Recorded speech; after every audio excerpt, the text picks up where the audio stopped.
এখানে টাকাগুলো গুনেছি একইভাবে। এখানে কত টাকা হয়েছে? 32 টাকা। 3 10 2 32 টাকা। এটাকে বানান করে লিখেছি ব তরফলা হচ্ছে 32 টাকা। বানান করা লেখাটাকে বলা হয় কথায় লেখা। Hello students, welcome to our channel শিক্ষার একাডেমি। আজ আমরা অঙ্কে লিখি। দেখো, অঙ্কে লেখা মানে হচ্ছে তোমার সংখ্যায় লেখা, আর কথায় লিখি। কথায় লেখা মানে হচ্ছে বানান করে ওই সংখ্যাটাকে বানান করে লেখা।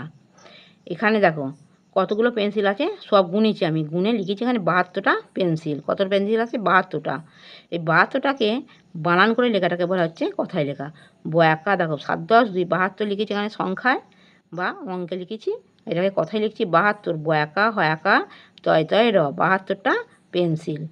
এখানে একইভাবে দেখো করেছি। মালার পুঁতিগুলো গুনেছি। এখানে 37টা পুঁতি আছে।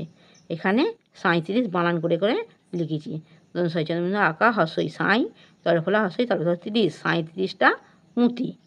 এখানে সন্দেশ আছে দেখো কতগুলো, 3টে থালায় 23টা সন্দেশ আছে।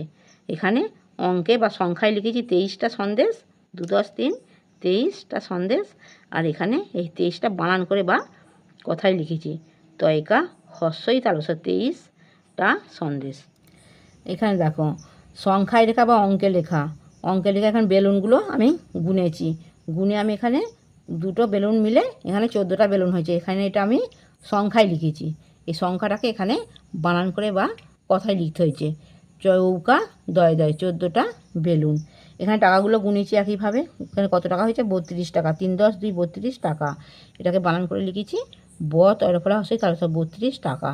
বানান করা লেখাটাকে বলা হয় কথায় লেখা। এখানে দেখো ফুলের মালাতে কতগুলো ফুল আছে, কতগুলো ফুল আছে গুনেছি। দুটো মালাতে মিলে 30টা ফুল আছে। এখানে 30টাকে এখানে বানান করে লিখেছি দেখো তরফলা হচ্ছে 30টা ফুল। বানান করে লেখাটা হচ্ছে কথায় লেখা, আর অঙ্কের লেখাটা হচ্ছে সংখ্যায় লেখা।